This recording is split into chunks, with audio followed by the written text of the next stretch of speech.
Hey, my lovely friends. Today we're learning more vocabulary with Douglas Murray. From what I understand, he graduated from Oxford University. He's very well spoken, and I bet you could learn one or two words with my video lesson. No, I will not have the entire landscape deracinated.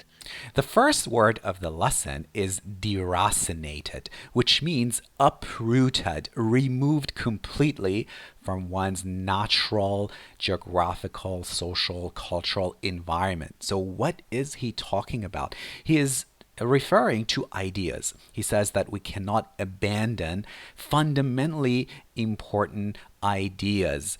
We cannot have this landscape, the landscape of ideas, deracinated, uprooted, cleared.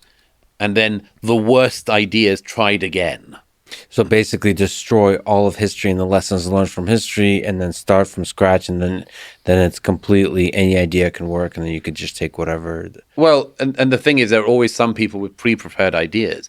And I mentioned this also with the post-colonialists. The post-colonialists were really interesting because when the European powers were moving from Africa and the Far East, post-colonial movements had one obvious move they could have done, which was to say, since the European powers have left, we will return to a pre-colonial life, which in some of their places would have mean returning to slave markets and slave ownership and slave selling and much more. But put that aside for a second. They could have said we have an indigenous culture, which They could have said we have an indigenous culture. The word indigenous is very important. It means native to that region. You could use it as an adjective, for instance, an indigenous culture. In Australia, we have the Aboriginals who are native to this land and they practice their indigenous culture. So post-colonialists had this option. we will return to. Almost uniformly in the post-colonial era, you had figures like Frantz Fanon, you had European intellectuals like Sartre, who said the Western powers are retreating from these countries, and therefore we should institute in these countries what but Western Marxism.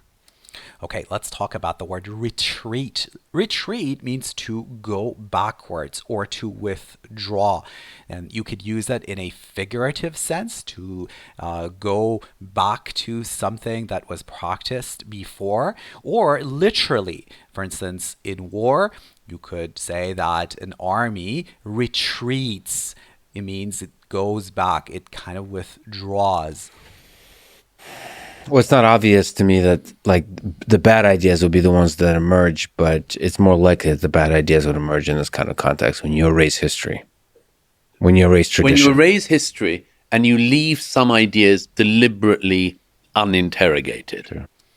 When you leave some ideas deliberately, purposely uninterrogated, when these ideas are not examined. When you interrogate someone, you ask them a ton of questions, right? You want to get to the bottom of the matter. You want to find out what's going on. But you could also interrogate ideas, scrutinize them, analyze them, examine them. I mean, as I say, find me 1 in 100 American students who've heard of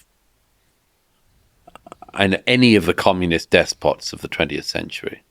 A despot is a ruler who has absolute power, a tyrant. And unfortunately, despots often exercise their power in the wrong way, improperly. I mean, name recognition there was a poll done a few years ago in the UK, and like name recognition among children, school children, for Stalin, let alone Mao. I mean, Mao, who kills more people than anyone, 65 million Chinese perhaps. How many students in America know what Mao was, who he was, where he was? Nothing. Or the atrocities committed. Where the atrocities were committed. To commit an atrocity is to commit a very, very serious offense. Pay attention to the collocation there, the words that go together. To commit an atrocity, to perpetrate an atrocity, to inflict suffering on someone. Anyways, this underscores the importance of learning from history. I hope you've learned at least one new word with my video lesson. Catch